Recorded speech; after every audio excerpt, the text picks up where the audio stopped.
Assalamualaikum warahmatullahi wabarakatuh. Teman-teman yang ada di rumah, di video kali ini kita akan belajar tema 3 subtema 1 pelajaran bahasa Indonesia.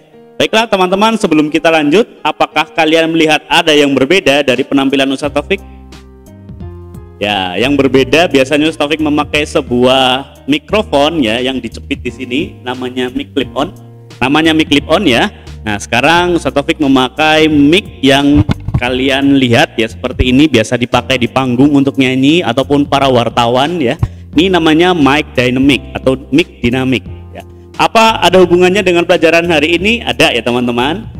Ya, jika kalian bercita-cita menjadi seorang wartawan ya, kalian pasti akan bertanya kepada seseorang untuk mendapatkan suatu berita. Suatu berita itu akan menjadi bagus jika informasinya menggunakan prinsip adik Simba. Apa itu adik Simba? Bukan Simba yang di kartun-kartun ya teman-teman. Adik Simba adalah sebuah kependekan dari A, apa, di mana, K, kapan, C, siapa, M, mengapa, B, bagaimana. Jadi jika kalian ingin bertanya kepada narasumber atau seseorang, kalian harus memenuhi adik Simba itu agar berita atau suatu hal yang ingin kalian tanyakan kepada pewawancara, kepada narasumber tersebut ya, berisi informasi yang lengkap. Oke, kita mulai. Apa itu A? A apa ya? Jadi suatu berita harus tahu apa topiknya, apa isi pembicaraannya. Di mana? Suatu berita harus tahu kejadian tempatnya, di mana suatu kejadian tersebut terjadi. Di mana, misalkan di rumah, di sekolahan, ataupun tempat di Purwokerto, di Jakarta, dan lain sebagainya. K, kapan? Kapan berarti berhubungan dengan waktu. Waktu kapan terjadinya suatu kejadian itu terjadi. Bisa pagi hari, siang hari, malam hari, lusa, besok, jam 1, jam 2, jam, dan lain sebagainya.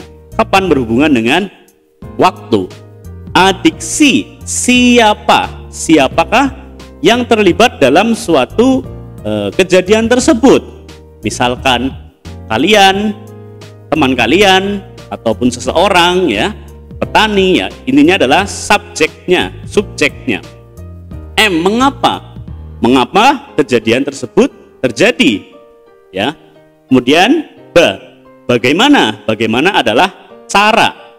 Bagaimana caranya terjadi? Bagaimana caranya ataupun bagaimana bisa, nah, dan lain sebagainya.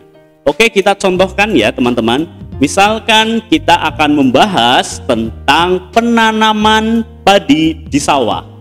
Jadi kalian ditugaskan oleh guru kalian untuk mewawancarai, mendapatkan informasi tentang padi di sawah ya. Berarti kalian harus membuat sebuah pertanyaan tentang A, apa? Misal, apa yang ditanam oleh petani di desa, misal di desa Karangsalam. Di desa mana ya padi tersebut ditanam? K, kapan ya? Kapan sebaiknya padi tersebut ditanam? Kapan sebaiknya padi tersebut dipupuk? Kapan sebaiknya padi tersebut sudah bisa dipanen, dan lain sebagainya. C, siapa? Siapakah yang melakukan penanaman padi? Atau siapakah yang membeli padi, membeli beras, dan lain sebagainya. M, mengapa? Ya, misalkan dalam sebuah kejadian, mengapa padi yang sudah muncul harus dipupuk? Misal seperti itu. B, bagaimana? Bagaimana cara merawat padi dari awal penanaman hingga pemanenan? Itu adalah sekedar contoh. Demikian teman-teman, kita sudah belajar tentang adik Simba. Jadi kalian jika ada tugas untuk membuat sebuah wawancara atau membuat sebuah bacaan ya, kalian harus memenuhi tadi adik Simba. Terima kasih teman-teman sudah belajar. Tetap semangat, kita kembali lagi di video-video selanjutnya. Assalamualaikum warahmatullahi wabarakatuh.